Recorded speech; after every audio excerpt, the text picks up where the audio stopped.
PSG Fan TV, bonsoir à tous, bonsoir à toi Antoine. Salut les gars. Le Paris Saint-Germain est champion. C'est quand même anticipé, hein, Ouais. 28e journée de ce nouveau championnat, on va dire, à 34 journées. Comment as-tu trouvé tes Parisiens? Écoute, ce soir, on sentait qu'ils étaient là pour faire le taf. Il fallait assurer ça pour arriver l'esprit tranquille contre Aston Villa.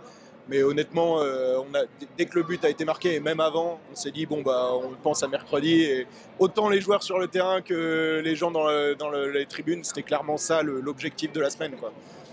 Si le Paris Saint-Germain termine la saison en Ligue 1 de manière invaincue, est-ce que tu considéreras que c'est la meilleure saison de l'histoire du club? Bah, franchement, alors l'histoire du club, c'est autre chose, mais au moins de la période récente, la période qatari, entre guillemets.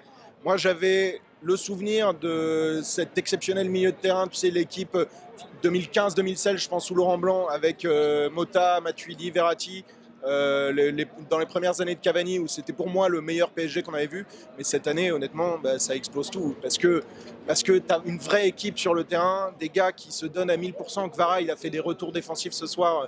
Alors, tu me diras, il n'a pas été incroyable devant. Donc, à part ceci, c'est lui qui débloque le match. Donc, je pars un peu dans tous les sens. Mais les gars, ils se donnent à 100%.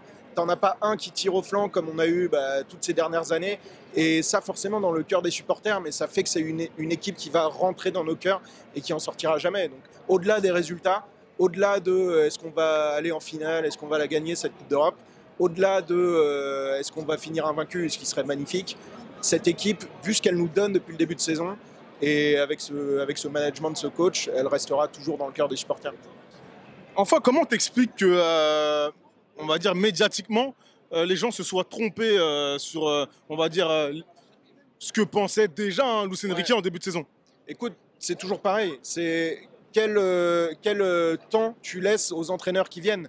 Et les gars qui hurlaient au bout de 3 mois parce que ça jouait pas comme il fallait, parce que, en effet, et moi-même, parfois, j'ai dit qu'ils faisaient des choix qui étaient incohérents. Mais c'est un truc qu'il faut juger sur le long terme. Et Luis Enrique, l'action qu'il a eue sur ce club depuis qu'il est arrivé, on est obligé de dire qu'il a fait un boulot incroyable. Et surtout, je pense que ce qui est vraiment la clé de tout ça, c'est que le club a compris qu'il fallait laisser travailler un coach, son staff. Les gars, ils ont les mains franches depuis le début. Et c'est grâce à ça qu'ils ont réussi à créer cette équipe qui se bat. Les joueurs se battent pour le club. Et nous, c'est tout ce qu'on demande. Voilà. Donc, les gens, c'est inhérent aux grands clubs. Hein. À Marseille, c'est pareil. À Lyon, à Paris, en France, tu as 2 grosses équipes, vraiment. Même, on peut penser tout ce qu'on veut de Marseille. C'est un grand club français. Mais dans ces 2 clubs, tu vois à chaque fois les mêmes schémas qui se répètent. Un nouveau coach arrive, on lui laisse pas le temps.